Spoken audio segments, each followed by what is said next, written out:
Now, Ghana placed 22nd out of about 53 African nations in the latest 2021 Women Business and Law Index by the World Bank. Here is a report by Charles Nixon Yeboah.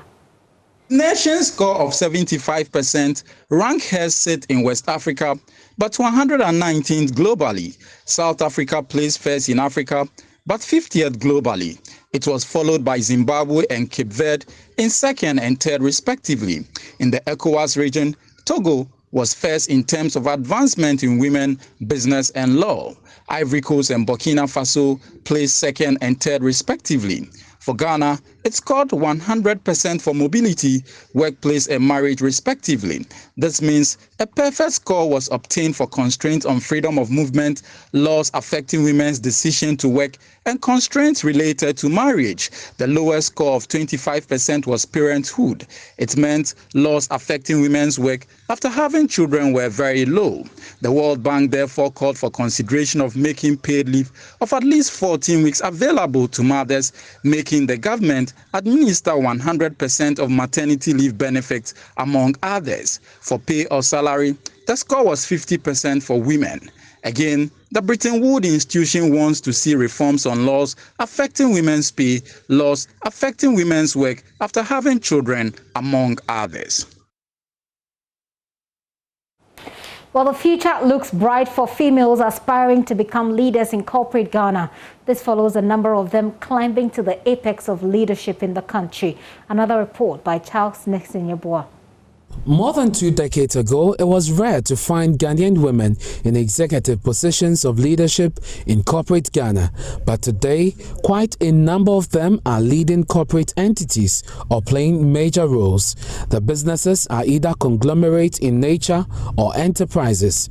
Importantly, they play critical decision-making roles in every facet of the business, from regulatory to banking, insurance, telecommunication, oil and gas. Women are playing instrumental roles to grow these industries. In times past, you'd hardly find a single woman leading institutions in these sectors. Today, we have one of the deputy governors of the Bank of Ghana as a woman, Elsie Ado-Awaji. In banking, we have 2 of their top-tier banks in Ghana, ABSA and Stanchart, being headed by females. ABSA had for the second consecutive time appointed a woman to lead the bank following the exit of Patience Achianu, who now heads the group Hollard Insurance. Some key positions in the financial services sector, such as treasury and corporate banking, are also occupied by women. In oil and gas sector, which is highly dominated by males, today the likes of Khadija Amwa, chief executive of Aker Energy, and Ivy Apia Owusu, CEO of Cyrus Oil Services, are directing affairs. Also in the media space, there are women playing critical roles in editorial making decisions.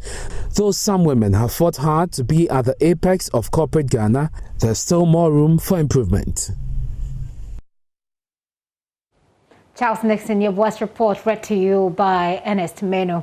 Well, have you ever imagined resigning from a white-collar job within the first 3 years to venture into self-employment? 35-year-old Nana Poma Antipim did just that. The graduate of paramedic and emergency care didn't hesitate to get her hands dirty after resigning from a job that she describes as good paying.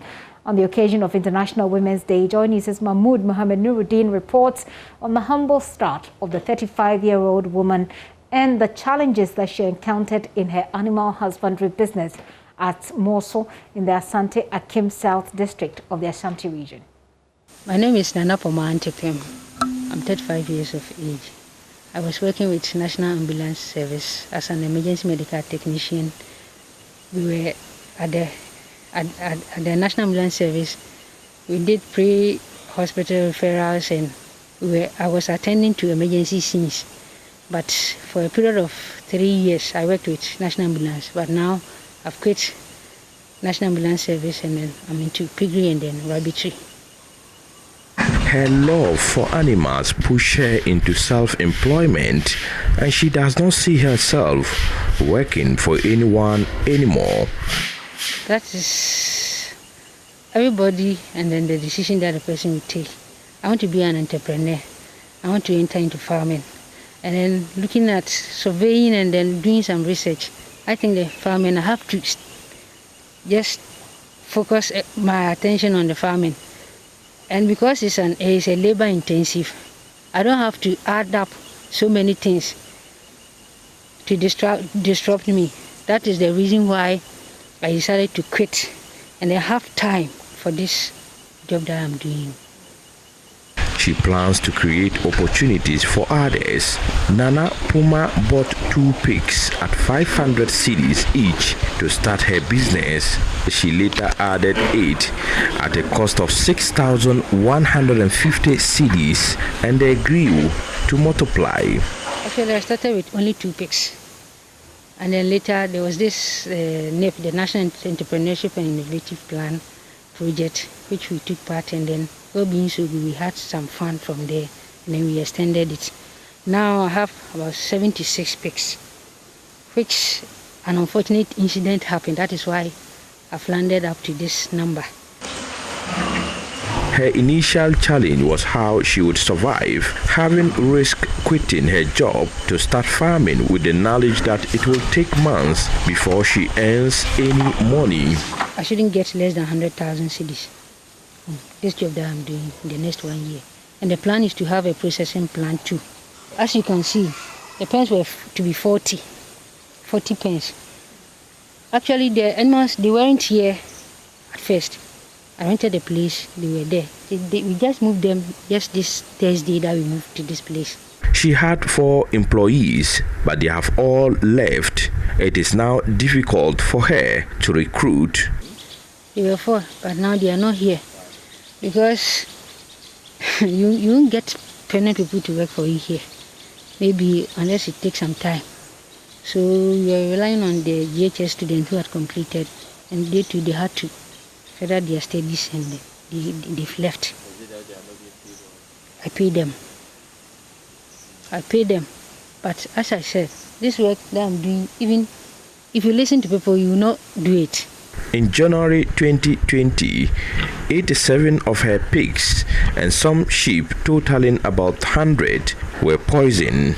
But Nana is determined to run a successful farm. Last year, my animals were poisoned, and then I had to lose about 87 pigs and then 93 rabbits. That is the reason why I have this number now. But looking at things, I know that though I was hurt by the death of my animals, but I didn't regret it, because I know what I'm up to and I know what will come. There was nothing like regretting. Though it hurt me, I called the agric officer here, and then they came, they took some samples to Kumasi, and they saw that it was food poisoning.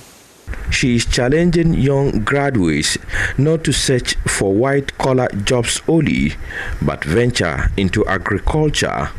Being a graduate doesn't mean you cannot farm.